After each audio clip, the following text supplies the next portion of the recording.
नमस्कार स्टूडेंट्स, स्वागत है आपका फिर से एक और शानदार वीडियो में। आप देख रहे हैं आपका प्यारा चैनल एसके कैरियर पॉइंट। दोस्तों, जैसा आप सबको पता है, सबसे पहले जो है यूपीसीएचओ के लिए आंसर की प्रोवाइड करवाई। उसके साथ में जो है 7/9/2022 की भी जो मैक्सिमम क्वेश्चंस मैंने आपको प्रोवाइड करवा दिए हैं। और रिमेनिंग जो क्वेश्चन है दोस्तों, सारे क्वेश्चन इसमें आपको देखने को मिल जाएंगे। ठीक है, तो यूपीसीएचओ का जो है 7/9/2022 का पेपर है। यहाँ पे सभी शिफ्टों के कंबाइंड पेपर हैं और सभी स्टूडेंट जितने भी क्वेश्चन सेंड किए थे उन सभी के जो है आंसर मैंने यहाँ पे पुटअप किए हैं। आप अपने आंसर देख सकते हैं। तो चलिए दोस्तों, स्टार्ट कर लेते हैं। अगर कोई भी कैंडिडेट चैनल पर नया है तो चैनल को पहले सब्सक्राइब कर लीजिए और बेल आइकन को प्रेस कर लीजिए, क्योंकि जितने भी सारे अपडेट होते हैं दोस्तों सीएचओ से रिगार्डिंग या फिर नर्सिंग की कोई भी अपडेट होती है सबसे पहले इसी चैनल के द्वारा प्रोवाइड की जाती है। तो चलिए स्टार्ट कर लेते हैं। डियर स्टूडेंट्स, जैसा आप देख पा रहे हैं यहाँ पे सारे पीडीएफ हमने जो है आप सबके लिए मेंटेन करी है, बनाई हुई है। और यहाँ पे आप अपने क्वेश्चन देख सकते हैं, कौन कौन से क्वेश्चन आए हुए हैं वो भी देखेंगे। अगर आपका कौन सी शिफ्ट में एग्जाम है वो आप कमेंट में कीजिए, और जो भी क्वेश्चंस रिमेनिंग हैं दोस्तों उनको आप कमेंट करके मुझे बताएंगे। ठीक है, मैक्सिमम क्वेश्चंस मैं आपके लिए सॉल्व करके लेके आया हूँ, और यहाँ पे जो है मैक्सिमम क्वेश्चन आपके जो है पीडीएफ के साथ में प्रोवाइड करवाऊंगा दोस्तों। देखिए, इस तरीके से जो है बहुत सारे क्वेश्चन यहाँ पे मैं लेके आ गया हूँ आप सबके लिए। ठीक है, तो चलिए स्टार्ट कर लेते हैं। जैसा मैंने आपको कुछ क्वेश्चन इसमें से बता दिए थे, लेकिन एक बार फिर से जो क्वेश्चन मैंने आपको बता दिए उनसे आगे चलते हैं दोस्तों। ठीक है, सारे क्वेश्चन आपको प्रोवाइड हो जाएंगे। देखिए, सबसे पहले चलते हैं क्वेश्चन नंबर 9 से। ठीक है, तो यहाँ पे दोस्तों जो पहले क्वेश्चन थे वो मैंने आपको करा दिए और आपने अपने आंसर भी मैच किए होंगे। ठीक है, उम्मीद करता हूँ सभी ने सही जवाब दिए होंगे और आगे के क्वेश्चंस आप देख पा रहे होंगे। ठीक है, तो क्वेश्चन नंबर 9 है, व्हाट इज़ वर्टिकल कम्युनिकेशन। ठीक है, कम्युनिकेशन से क्वेश्चन आया था दोस्तों। देखिए, क्वेश्चन सेम है, लेकिन ऑप्शंस यहाँ पे हम जो है आप सबके लिए नहीं ले पाए, क्योंकि स्टूडेंट्स ऐसे हैं क्योंकि उनको क्वेश्चन भी याद नहीं थे। जिन्होंने भी क्वेश्चन भेजे उनकी जो है मेमोरी देखिए, उनको क्वेश्चन तो कम से कम याद हुए, लेकिन मैक्सिमम स्टूडेंट्स ऐसे हैं उनको क्वेश्चन तो बिल्कुल भी याद नहीं रहे, ऑप्शंस तो बहुत की बात है। ठीक है, तो यहाँ पे जो है क्वेश्चंस आपका ये था, व्हाट इज़ वर्टिकल कम्युनिकेशन, यानी कि वर्टिकल कम्युनिकेशन आपका ऑप्शंस में होंगे, उसके अकॉर्डिंग यहाँ पे आंसर्स है। Vertical communication is a business communication strategy in which information and task request move upward and downward between senior and lower employ, यानी कि सीनियर और लोअर एम्प्लॉय के बीच में जो कम्युनिकेशन होता है अपवर्ड और डाउनवर्ड, उसी को जो है वर्टिकल कम्युनिकेशन कहा जाता है। ठीक है, तो इस तरीके से क्वेश्चन आया था, उम्मीद करता हूँ सही किया होगा। ठीक है, तो दोस्तों कोई भी क्वेश्चंस में अगर आपको कन्फ्यूजन है तो वो आप मुझे कंफर्म करके बताइएगा। ठीक है, चलिए नेक्स्ट क्वेश्चन है, medium that send some information. जी हाँ फ्रेंड्स, देखिए ये क्वेश्चन पूछा गया था किससे, चैनल से, जिसके माध्यम से जो सेंडर होता है किसी भी मैसेज को किस माध्यम से जो है सेंड करता है, तो उसी को बोलते हैं चैनल। किसी भी चैनल के माध्यम से जो है सेंड करता है, तो चैनल से कुछ पूछा गया था। ठीक है, तो चैनल इसका करेक्ट आंसर होगा। ठीक है, अलग अलग ऑप्शंस थे वहाँ पे, जैसे सेंडर, रिसीवर, डिकोडिंग, चैनल।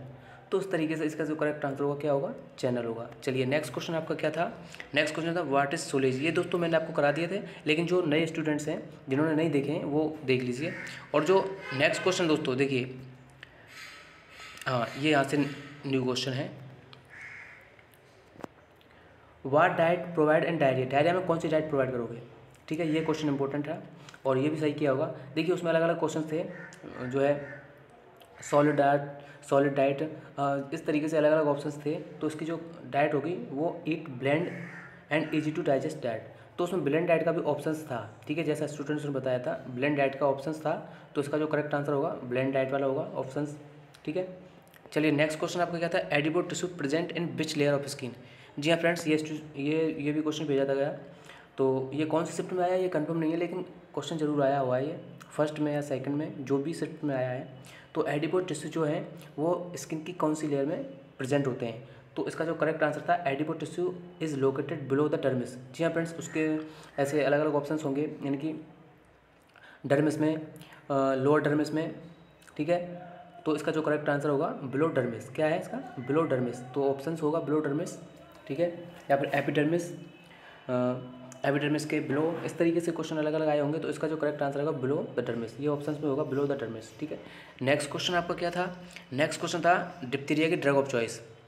देखिए क्वेश्चन दोस्तों मैं सिंपल लैंग्वेज में मैं आपको बता रहा हूँ, लेकिन क्वेश्चन इस तरीके से नॉर्मल क्वेश्चन नहीं आए थे, स्टूडेंट्सों ने जो भी जिस तरीके सिंपल लैंग्वेज में बताया है, क्योंकि स्टूडेंट्स बोल रहे थे कि सर क्वेश्चनों को घुमा फिरा के बताया हुआ था। अब जैसे इसमें लिखा हुआ ड्रग ऑफ चॉइस डिप्टीरिया, तो इस तरीके से क्वेश्चन नहीं आया हुआ था वहाँ पे। अब आप लोग ये सोच रहे हो तो इस तरीके से क्वेश्चन नहीं आए, तो आप लोग थोड़ा समझिए। मैंने जो क्वेश्चन ने पूछा था वो यहाँ पे पुटअप किया है। ऐसा नहीं है कि क्वेश्चन की पूरी लैंग्वेज ही याद है, क्वेश्चन की पूरी लैंग्वेज किसी को याद नहीं होगी। जो क्वेश्चन का मेन मोटिव था वो क्या था, जैसे क्वेश्चन में घुमा फिरा के पूछा गया था कि ड्रग ऑफ चॉइस डिप्थीरिया की, उसमें बहुत सारा कुछ लिखा हुआ होगा, लेकिन इसका जो मेन मोटिव क्या है, drug of choice of diphtheria. इसका जो करेक्ट आंसर होगा एरिथ्रोमाइसिन। उसमें अलग अलग ऑप्शन होंगे, एमोक्सिलिन ऑप्शन में, उसके बाद में आपका जो है क्लोट्रिमाजोल होगा। इस अलग अलग ऑप्शन होंगे, तो इसका जो करेक्ट आंसर होगा एरिथ्रोमाइसिन होगा। ठीक है, क्या होगा, एरिथ्रोमाइसिन। ठीक है, तो ये तो सही किया ही होगा क्योंकि सभी लोगों ने पढ़ के गए होंगे। और दोस्तों देखिए, पेपर अच्छा लेवल का आया है, लेकिन सिलेबस वाइज क्वेश्चन आए थे, जैसा स्टूडेंट्स ने बताया। जैसे 8 क्वेश्चन कम्युनिटी से, 8 क्वेश्चन पीडिया से, तो इस तरीके से 8 क्वेश्चन पूछे गए थे। और 20 क्वेश्चन आपके जो रिमेनिंग थे लास्ट वाले क्वेश्चन, वो भी पूछे गए थे। बहुत अच्छे क्वेश्चंस आए थे। अगर जिन्होंने अच्छे तरीके से पढ़ाई की है दोस्तों, तो उनका सिलेक्शन यहाँ पे होगा। और मैं आप सबको बता दूंगा कि क्या क्या आगे का प्रोसेस रहने वाला है। नेक्स्ट क्वेश्चन क्या था, what nerve control eye opening. जी हाँ फ्रेंड्स, एक क्वेश्चन यहाँ से भी आया था, बताया था। तो आई को ओपन करने के लिए कौन सी नर्व काम में ली जाती है, कौन सी नर्व जो होती है, तो ओक्यूलोमोटर नर्व होती है। क्रेनियल नर्व की थर्ड है ये, also control the ability of open the eyelids. ठीक है, नेक्स्ट क्वेश्चन क्या था, what is injury to muscles, a muscles और टेंडन कॉल्ड। जी हाँ फ्रेंड्स, अब देखिए ये क्वेश्चन बिल्कुल सिंपल मैंने यहाँ पे लिखा है, क्यों, लेकिन ये क्वेश्चन घुमा फिरा के आया था। ये एक लड़का साइकिल पे है और वो गिर गया, उसके इस तरीके से चोट वगैरह हो गई है, तो बहुत घुमा फिरा के क्वेश्चन था। वो क्वेश्चन घुमा फिरा के इसीलिए था कि आप लोग कन्फ्यूज हो जाए। ठीक है, तो क्वेश्चन उस तरीके से पूछे गए थे CHO में, जो एम्स भी पूछता है। ठीक है, तो आपका जो लेवल था वो अच्छे लेवल के क्वेश्चन पूछे गए थे UP CHO के एग्जाम में। तो इसका जो करेक्ट आंसर होगा स्ट्रेन होगा। ठीक है, एक होता है स्प्रेन, उसमें अलग अलग ऑप्शंस होंगे, स्प्रेन या फिर फिब्रिनोजन, इस तरीके से क्वेश्चन थे, ऑप्शंस होंगे, तो इसका करेक्ट आंसर स्ट्रेन होगा। नेक्स्ट क्वेश्चन क्या था आपका, नेक्स्ट क्वेश्चन ये भी पूछा गया था कि कार्टिलेज कितने होते हैं नंबर में। ठीक है, how many cartilage in trachea, trachea में कितने कार्टिलेज होते हैं, ये क्वेश्चन सभी ने पढ़ा है। 16 से 20 रिंग्स होती हैं हाइलेंड कार्टिलेज की। ठीक है, करेक्ट आंसर क्या होगा, 16 से 20। उसमें अलग अलग ऑप्शन होंगे आपके लिए, जैसे 12 से 14। ठीक है, और जो है 16 से 19, 15 से 19, इस तरीके से ऑप्शन होगा। इसका जो करेक्ट आंसर होगा 16 से 20 होगा। ठीक है, चलिए नेक्स्ट क्वेश्चन आपका क्या था, व्हाट डज ट्रेकियल बाइफिकेशन अगर बेयर। हाँ, तो उसका जो मेन मोटिव क्वेश्चन का क्या पूछा है, जो ट्रेकिया होती है, जैसे ट्रेकिया ये है, इसमें जो है 16 to 20 जो है आपके कार्टिलेज हो गए, तो ये बाइफिकेट यानी कि डिवाइड कहाँ पे जाके होती है, कौन से लेवल पे जाके होती है। ठीक है, तो उसमें अलग अलग ऑप्शंस आपके लिए देखने को मिले होंगे, क्या क्या ऑप्शंस मिले होंगे, ऑप्शंस क्या क्या मिले होंगे। तो यहाँ पे देखिए, ये जो राइट एंड लेफ्ट में डिवाइड होती है, कैरिना जिसको बोलते हैं, तो कौन से पार्ट पे जाके होती है, तो इसका इसमें आंसर नहीं है, लेकिन इसमें होती है दोस्तों 5th और 5। ठीक है, 5th और 5 थोड़ा से वर्टिब्रा से जो है ये बाइफर्केट होती है, कैरिना जिसको हम बोलते हैं। ठीक है, तो उसमें अलग अलग ऑप्शंस होंगे आपके लिए, 3rd, 4th, 2nd, 5th, तो उसका करेक्ट आंसर क्या होगा, 4th वाला होगा। ठीक है, या फिर इस तरीके से क्वेश्चन पूछा है 3 to 4, 4 to 5, तो 4 to 5 इसका करेक्ट आंसर होगा। ठीक है, नेक्स्ट क्वेश्चन क्या पूछा गया था, चेस्ट बैंडेज पिक। जी हाँ फ्रेंड्स, स्टूडेंट्स ने बताया कि उसमें सर एक इमेज बेस्ड क्वेश्चन भी आया था, देखा। तो दोस्तों CHO के एग्जाम में भी इमेज बेस्ड क्वेश्चन आ गया, और वो बैंडेज पिक किसकी थी, चेस्ट, मतलब देखिए पूछा गया था कि चेस्ट बैंडेज, स्टूडेंट्स ने मुझे चेस्ट बैंडेज के नाम भी बताया था। अब मुझे पता नहीं है कि किस तरीके का क्वेश्चन पूछा गया था, लेकिन इमेज बेस्ड क्वेश्चन एक उसमें आया था। ये कौन से शिफ्ट में आया दोस्तों, फर्स्ट शिफ्ट की, वो फर्स्ट शिफ्ट के जो स्टूडेंट्स थे उन्होंने बताया कि जो सर एक इमेज बेस्ड क्वेश्चन आया था, और उसमें जो है ऑप्शंस आपके अलग अलग थे। इमेज नहीं बता पाए, इमेज क्योंकि बता नहीं पाएंगे वो, तो एब्डोमिनल जो है बैंडेज थी, एब्डोमिनल बैंडेज का ऑप्शन था, और चेस्ट बैंडेज का ऑप्शंस में था, और भी इस तरीके से अलग अलग ऑप्शंस थे। ठीक है, तो दोस्तों ये आप कन्फर्म करके बताइए कौन सा जो है क्या पिक था और आपने उसका क्या जवाब दिया है। ठीक है, ये आपको कमेंट बॉक्स में जरूर लिखना है, क्वेश्चन नंबर 19 का। ठीक है, चलिए नेक्स्ट क्वेश्चन। दोस्तों क्वेश्चन लगभग सारे तो नहीं कह सकता, मैंने आपको आधे क्वेश्चन पहले भी करा दिए, और जो आप क्वेश्चन देखते जाइए, ये सारे क्वेश्चन आए हुए हैं। ठीक है, वीडियो को लाइक जरूर करेंगे, क्योंकि मैं आपके लिए दोस्तों इतनी मेहनत करता हूँ, आप लोगों का लाइक करना तो बनता है, और आपके लिए हर इन्फॉर्मेशन आपको टाइम टू टाइम प्रोवाइड करवाता रहता हूँ। और कोई भी कैंडिडेट नया चैनल को देख रहा है तो सब्सक्राइब कर लीजिए, क्योंकि बहुत बेनिफिट मिलने वाला है। हर चीज़ में। How much fluid give in 1 and 2 day baby who weight 2 kg। जी हाँ फ्रेंड्स, ये क्वेश्चन भी पूछा गया था। कौन से चैप्टर में था ये? जिन्होंने एग्जाम दिया उनको पता है और क्वेश्चन भी याद है। बस क्वेश्चन सभी को याद है, वो बस उनको रिमाइंड नहीं कर पाते हैं, ठीक है। लेकिन अब मैं जैसे क्वेश्चन डाल रहा हूँ तो उनको याद आ गया होगा कि हाँ ये क्वेश्चन आया था या नहीं आया था, ठीक है। तो how much fluid give in 1 and 2 day baby who weight 2 kg। कितना? 2 kg का है, और उसको फर्स्ट और सेकंड डे पर कितना जो है फ्लूइड देना है। तो दोस्तों इसका करेक्ट आंसर होगा, क्या होगा? 60 to 80 फर्स्ट डे को देंगे और 80 to 120 सेकंड डे में देंगे। अब इसमें अलग अलग ऑप्शन होंगे, 50 to 60 फर्स्ट डे, 60 to 80, इस तरीके से अलग अलग ऑप्शन होंगे। लेकिन इसका जो करेक्ट आंसर होगा 60 to 80 ml फर्स्ट डे में देंगे और 80 to 120 ml सेकंड डे में देंगे। ये इसका करेक्ट आंसर होगा, ठीक है। चलिए नेक्स्ट क्वेश्चन आपका क्या था? First priority in burn patient. जी हाँ फ्रेंड्स, ये क्वेश्चन भी पूछा गया था। First priority in burn patient, जो बर्न पेशेंट है तो उसमें बर्न की क्या कंडीशन है? देखिए बर्न कई प्रकार का हो सकता है, जैसे ऐसा नहीं है कि डायरेक्ट जो है आपका फेस ही बर्न हुआ हो, ठीक है। अगर आपका अपर बॉडी बर्न हुआ है तो उस प्रायोरिटी में आपको जो है मेंटेन एयरवे रखना होगा। ये आप कंडीशन देख सकते हैं। अब ऐसा नहीं है कि आपका अगर है जो है हाथ चला है तो आप फर्स्ट प्रायोरिटी मेंटेन एयरवे को देंगे, क्योंकि एयरवे तो कोई दिक्कत वाली बात नहीं है, इसलिए ऑप्शंस पे डिपेंड करता है। लेकिन प्रायोरिटी जो है अगर जैसा स्टूडेंट्सों ने बताया था फर्स्ट प्रायोरिटी 1, इसी तरीके से क्वेश्चन मेरी समझ में आया तो उसके अकॉर्डिंग जो है मेंटेन एयरवेज का करेक्ट आंसर होगा, ठीक है। चलिए नेक्स्ट क्वेश्चन आपका क्या है? विटामिन के सोर्स। जी हाँ फ्रेंड्स, विटामिन के सोर्स अलग अलग ऑप्शंस इसमें पूछे गए थे। विटामिन के सोर्स सबसे ज़्यादा किस में है? जैसे कैरेट दे दिया, उसके बाद में जो है आपका जो मेन चीज़ होती है विटामिन के लिए वो उसमें नहीं दी थी, तो इसका जो करेक्ट आंसर होगा फिश ऑयल होगा, ठीक है। उसमें फिश ऑयल ऑप्शंस में था तो उसका करेक्ट आंसर क्या होगा? फिश ऑयल होगा, ठीक है। चलिए नेक्स्ट क्वेश्चन आपका क्या पूछा था? नेक्स्ट क्वेश्चन पूछा था विटामिन ए का मेन सोर्स। उसमें विटामिन ए का मेन सोर्स पूछा था, ठीक है। और ऑप्शंस में अलग अलग थे, जैसे 3 से 8 चीज़ें लिखी हुई थी इस तरीके से। लेकिन उसमें जो ऑप्शंस में थे मैंगो, पपाया, कैरेट और भी कुछ होगा, लेकिन इन सभी में जो है विटामिन ए भरपूर मात्रा में पाई जाती है अदर ऑप्शंस के अपेक्षा, ठीक है। तो इसका जो करेक्ट आंसर होगा मैंगो, पपाया, कैरेट और भी ऑप्शंस हैं जिनमें विटामिन ए सबसे ज़्यादा पाई जाती है, ठीक है। करेक्ट आंसर क्या होगा? Mango, papaya, carrot. Next question आपका क्या पूछा गया था? नेक्स्ट क्वेश्चन पूछा गया था, क्या है ये? नेक्स्ट इंदिरा गांधी पेंशन योजना के बारे में भी जो है जीके से क्वेश्चन पूछा गया था। जीके से क्वेश्चन आया था ये। इंदिरा गांधी पेंशन योजना दोस्तों 2007 में हुई थी। थोड़ा सा यहाँ पे प्रिंटिंग में जो है टाइपिंग मिस्टेक है, 2007 में, ठीक है। इसका करेक्ट आंसर क्या होगा? नवंबर 2007 में, ठीक है। नवंबर का ऑप्शन भी था क्या उसमें? अगर नहीं था तो कोई दिक्कत नहीं है, लेकिन 2007 इसका करेक्ट आंसर हो जाएगा, 2007, ठीक है। चलिए नेक्स्ट क्वेश्चन आपका क्या पूछा गया था? जी हाँ फ्रेंड्स, नेक्स्ट क्वेश्चन ये पूछा गया था फैमिली और ग्रुप टाइप ऑफ HIV, यानी कि HIV किस फैमिली से बिलोंग करता है। क्वेश्चन का सीधा सीधा मतलब ये होगा, ऐसे हो सकता है, ऐसा नहीं है कि फैमिली और group type of hepatitis HIV virus. तो जो HIV होता है वो किस फैमिली से बिलोंग्स करता है, ठीक है। तो देखिए HIV is group 2 genus lentivirus within the family of retroviridae. और सब फैमिली किसकी है ये? ऑर्थो रेट्रोविरिडेज किसकी है? मैंने आपको सारी चीज़ें बता दी हैं। अगर क्वेश्चन किसी भी तरीके से घुमा फिरा के कैसे भी पूछा हुआ हो, सबसे पहले अगर ग्रुप की बात की जाए, देखिए HIV group 2 genus lentivirus within family. अगर फैमिली पूछा है दोस्तों तो रेट्रोवायरस होगा, क्योंकि जो HIV वायरस होता है वो रेट्रोवायरस फैमिली से होता है। और उसकी सब फैमिली क्या होती है? सब फैमिली जो होती है ऑर्थो रेट्रोविरिडेज होती है, ठीक है। करेक्ट आंसर क्या होगा वो आप अंदाज़ा लगा सकते हैं इससे, अगर आपने क्वेश्चन देखा होगा हो तो। अब देखिए ये क्वेश्चन BMI से आया था। BMI का अब कंफर्म इस क्वेश्चन का पता नहीं चला BMI किस तरीके से पूछा गया था। अगर BMI का फॉर्मूला देखिए, यहाँ पे आप BMI की चीज़ें देख सकते हो। अगर BMI नॉर्मल कितनी होती है? 18.5 से कितनी होती है? 26.9 तक। कितने तक होती है? 18.5 से 26.9 तक।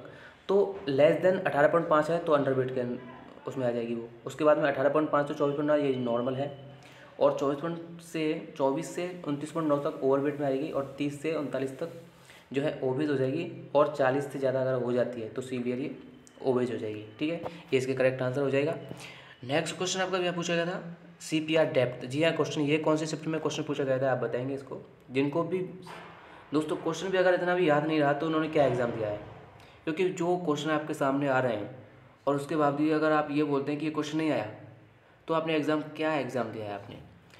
और स्टूडेंट्स वो भी हैं जो क्वेश्चंस पेपर दे के आए हैं और उन्होंने क्वेश्चंस टाइप करके मेरे पास भेज भी दिए हैं, वो भी एग्ज़ाम दे के आए हैं। तो दोस्तों इस तरीके देखिए आप CPR डेप्थ। अब इसमें CPR डेप्थ में एडल्ट का होता है अलग, और जो है चिल्ड्रंस का होता है, इन्फेंट का, न्यूबॉर्न का, ठीक है। तो अगर जो क्वेश्चन में अगर इस तरीके से नहीं पूछा गया हो कि बच्चा में है सॉरी इन्फेंट में है या न्यूबॉर्न में है, तो उसमें हम मानते हैं किसका, एडल्ट का, ठीक है। अब इसका CPR डेप्थ हम एडल्ट की मान के चलेंगे, तो इसमें क्या है, एटलीस्ट 2 इंच। 2 इंच का मतलब क्या होता है, 5 centimetre, but no more than, इतना होता है दोस्तों नॉर्मली 2 इंच कम उससे जो है डेप्थ होती है CPR की, 2 इंच से ज़्यादा हम नहीं करते हैं, 2 इंच से ज़्यादा बिल्कुल नहीं करेंगे। और सेंटीमीटर में पूछा जाए तो 5 centimetre, but no more than 2.4। 2.4 से ज़्यादा तो बिल्कुल करना ही नहीं है, यानी कि 6 सेंटीमीटर से, ठीक है। चलिए नेक्स्ट क्वेश्चन आपका। दोस्तों क्वेश्चन समझ में आ रहे हैं ना, आ रहे हैं तो समझिए, प्लीज़ लाइक करें, वीडियो को शेयर करते हैं अपने सभी दोस्तों के साथ जिन्होंने भी UPCHO का एग्ज़ाम दिया है। और जो भी स्टूडेंट्स देख रहे हैं दोस्तों, वो क्वेश्चन को याद करने की कोशिश करें, ताकि आपका जो है अच्छा क्वेश्चंस के रिगार्डिंग जो है अच्छे तरीके से आप प्रिपेयर हो जाएं, क्वेश्चनों को याद करने में भी ठीक रहेगा। ये आपके सबके लिए क्वेश्चन याद रहने चाहिए सभी को, क्योंकि जो नेक्स्ट एग्जाम्स होते हैं दोस्तों, उनमें बहुत इंपॉर्टेंट होती हैं चीज़ें। Which type of tissue made in a layer of uterus. जी हाँ फ्रेंड्स, ये क्वेश्चन पूछा गया था। तो इनर लेयर जो होती है यूट्रस की, वो किस टिश्यू से मिलकर बनी होती है, तो इसका करेक्ट आंसर क्या होगा, endometrium consist of simple columnar epithelium tissue से। किससे, सिंपल कॉलमनर एपिथेलियम टिश्यू, ये इसका करेक्ट आंसर होगा, ठीक है। तो इसका करेक्ट आंसर देख लीजिए आप, ये क्वेश्चन भी पूछा गया था। नेक्स्ट क्वेश्चन आपका क्या था, main cause of hemolytic jaundice in newborn. जी हाँ फ्रेंड्स, ये क्वेश्चन भी काफ़ी शानदार तरीके से पूछा गया था, और किस तरीके से पूछा है, घुमा फिरा के पूछा होगा, लेकिन इसका जो करेक्ट आंसर क्या होगा, मेन कॉज क्या होता है।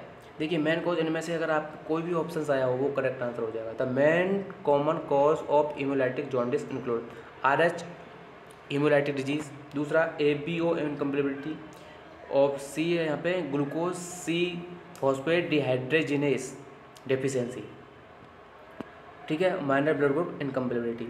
अब इनमें से कोई भी अगर आपके सामने ऑप्शन देखने को मिला है तो करेक्ट आंसर वो हो जाएगा, आप इसमें निश्चिंत रहिएगा, ठीक है। नेक्स्ट क्वेश्चन आपका क्या पूछा था, which type tissue present in laryngopharynx. Laryngopharynx में कौन सा टिश्यू पाया जाता है। देखिए nasopharynx is lined with ciliated respiratory epithelium with mucus goblet cell, ठीक है। लेकिन ओरोफेरिंक्स किसकी बनी होती है, ओरोफेरिंक्स और लैरिंगोफेरिंक्स ये दोनों हैं नॉन क्रेटिनाइज्ड और स्क्वैमस एपिथेलियम टिश्यू की।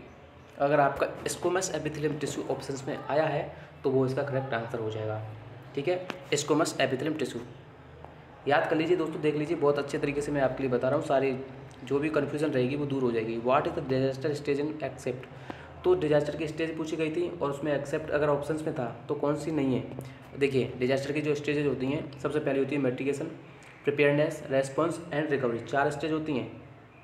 अगर इनमें से एक्सेप्ट भी कोई क्वेश्चन आया तो उससे अलग जो क्वेश्चन आया है तो करेक्ट आंसर वही होगा, क्योंकि एक्सेप्ट इसमें है तो mitigation, preparedness, response and recovery, ठीक है। नेक्स्ट क्वेश्चन आपका क्या था, नेक्स्ट क्वेश्चन था दोस्तों, which type fat present in olive oil. Olive oil जो होता है इसमें कौन सी फैट होती है, ये क्वेश्चन पूछा गया था या नहीं, पूछा गया था ना। तो इसमें देखिए जो ओलिव ऑयल होता है इसमें जो फैट होती है मोनो अनसैचुरेटेड फैट होती है, are find on high concentrated in olive. Olive जो ऑयल होता है लगभग जैसे ओलिव में पीनट एंड कनोला, इस तरीके की चीज़ों में जो है ऑयल मिलता है ये, ठीक है। तो इसका जो करेक्ट आंसर होगा मोनो अनसैचुरेटेड फैट। अलग अलग ऑप्शन हो सकते हैं, सैचुरेटेड फैट और भी ऑप्शन हो सकते हैं आप सबके लिए, ठीक है। Kegel exercise are uses except. तो केगल एक्सरसाइज हर चीज़ में जो है आपके लिए सही ऑप्शन होंगे, 3 ऑप्शन सही होंगे, उनमें से एक ऑप्शन ऐसा होगा जिनमें यूज़ नहीं की जाती, तो वो ऑप्शन आपको चुनना था। तो इसमें करेक्ट आंसर क्या होगा, देखिए आप सबको पता होगा जो केगल एक्सरसाइज होती है वो पेरिनियम मसल्स को, बेस्ट तो पेरिनियम मसल्स को इम्प्रूव करने के लिए होती है, और वो यूरिन इनकॉन्टिनेंस को भी रोकती है, ठीक है। ये ऑप्शंस दोनों सही हो जाएंगे, ये तो करेक्ट आंसर नहीं होगा। तीसरा जो एनी टाइम पे कर सकते हैं, ये भी ऑप्शंस में अगर होगा तो ये भी सही है, चौथा जो ऑप्शन में था, कोई भी ऑप्शन में होगा, यानी कि जो फैट को कम करती है या फिर कुछ भी जो ऑप्शन में पूछा गया है वो उसका करेक्ट आंसर हो जाएगा। ठीक है, क्योंकि यूरिन इनकॉन्टिनेंस को रोकती है। दूसरा, ये जो है कोई सी टाइम पे कभी भी कर सकते हैं, ये ऐसा नहीं है कि इसका फिक्स टाइम है मॉर्निंग में भी करनी है, इसको कभी भी किसी टाइम पे कर सकते हैं। ठीक है, तो जो भी ऑप्शंस में आया है वो आप अपने अंदाज से, जो मैंने सभी इसके सही जवाब है वो मैंने आपको बता दिए हैं, और ऑप्शंस क्या क्या हैं वो आप अकॉर्डिंग सही कर सकते हो उसको। सेफ स्ट्रेटेजी से क्वेश्चन पूछा गया था ट्रेकोमा के लिए। सेफ की फुल फॉर्म पूछी गई थी, इसमें से एक एक्सेप्ट था। तो देखिए, सेफ एस से सर्जरी हो जाता है, ए से antibiotic, facial hygiene and environment change. ठीक है, अब इनसे अलग कोई भी ऑप्शंस में रखा है आपके लिए तो उसको वो इसका करेक्ट आंसर हो जाएगा। ठीक है, चलिए नेक्स्ट क्वेश्चन आपका, during chest tube remove that advice give a nurse to a patient. जी हाँ फ्रेंड्स, ये क्वेश्चन इससे पूछा गया था, आपकी चेस्ट ट्यूब है उसको जो रिमूव किया जाएगा तो आपको कौन सी एडवाइस पेशेंट को देनी है। चेस्ट ट्यूब के दौरान आपको जैसे इंस्पायरेशन, एक्सपायरेशन और डीप जो है स्टॉप द ब्रीथ। ठीक है, तो करेक्ट आंसर क्या होगा, देखिए अगर आप चेस्ट ट्यूब रिमूव कर रहे हैं तो इंस्पायरेशन तो बिल्कुल करना ही नहीं है। ठीक है, इंस्पायर करोगे तो चेस्ट ट्यूब रिमूव कर रहे हो तो उल्टा हो जाएगा। दूसरी बात, स्टॉप कर सकते हैं। स्टॉप का जो है यहाँ पे होल्ड द ब्रीथ, ये पेशेंट को एडवाइस दी जाती है। ठीक है, तो उम्मीद करता हूँ ये क्वेश्चन सही किया होगा सभी ने। First priority in one patient, ये मैंने आपको बता दिया, मेंटेनेंस एयरवे। ठीक है, नेक्स्ट क्वेश्चन आपका क्या है, हाँ, nurse patient ratio in SICU। दोस्तों ये क्वेश्चन मेरी समझ में नहीं आया किस तरीके से क्वेश्चन पूछा गया था। ठीक है, तो आप जो है इसका आंसर कहाँ देना है आपको, ये आंसर दोस्तों कमेंट बॉक्स में देना है। नर्स पेशेंट रेशियो, ये क्वेश्चन एडल्ट के लिए पूछा, यानी कि जनरल वार्ड के लिए पूछा गया था या फिर पीडियाट्रिक वार्ड के लिए पूछा गया था, SNCU जो भी ICU के लिए पूछा है, तो इसका करेक्ट आंसर मुझे आप जो है कमेंट बॉक्स में देंगे सभी लोग। ठीक है, ये क्वेश्चन क्या पूछा गया था, calorie equal to how many kilo joule, एक कैलोरी में कितने किलो जूल होते हैं। तो ये दोस्तों करेक्ट आंसर है 4.184 किलो जूल, करेक्ट आंसर होगा। ठीक है, तो दोस्तों 40 क्वेश्चंस मैंने आपको करा दिए हैं इस वीडियो में, और वीडियो ज़्यादा लंबा हो जाएगा। रिमेनिंग जो क्वेश्चंस हैं वो मैं आपको लिए इसी तरीके से करा दूंगा सारे क्वेश्चंस, वो बस आप देखते रहिए वीडियो को लाइक जरूर कर दीजिए, और चैनल को सब्सक्राइब जिन्होंने नहीं किया दोस्तों चैनल को सब्सक्राइब जरूर करें, क्योंकि नर्सिंग की सारी अपडेट सबसे पहले और सबसे अच्छे तरीके से आप सबके लिए बता दी जाती हैं, जैसा स्टूडेंट्स को पता होगा। ठीक है, तो दोस्तों अभी के लिए इतना ही। उम्मीद करता हूँ वीडियो अच्छा लगा होगा, अच्छा लगा है तो लाइक कर दीजिए, शेयर कर दीजिए अपने सभी दोस्तों के साथ में, और जो रिमेनिंग क्वेश्चंस हैं वो मैं आपके लिए करवा दूंगा, और जैसे इसका जो रिजल्ट आएगा दोस्तों, रिजल्ट के बारे में भी सबसे पहले आपको अपडेट मिल जाएगी। ठीक है, तो जो भी और रिमेनिंग क्वेश्चंस है वो आप कमेंट कीजिए दोस्तों, क्योंकि जिन स्टूडेंट्सों ने कमेंट करके क्वेश्चन बताए उन सबके सबसे यही कहना चाहूँगा, बहुत बहुत धन्यवाद। और सबसे बड़ी बात दोस्तों ये है कि क्वेश्चंस याद रहना ज़रूरी है। अगर क्वेश्चन आपको याद रहेंगे तो जो नेक्स्ट एग्ज़ाम होंगे उनमें आप क्वेश्चंस कभी भी गलत नहीं करोगे। ठीक है, तो क्वेश्चंस याद रखा करिए, ये बहुत इंपॉर्टेंट चीज़ है आप सबके लिए, क्वेश्चंस याद रहने चाहिए। ठीक है, तो अभी के लिए इतना ही, धन्यवाद, जय हिंद, जय भारत।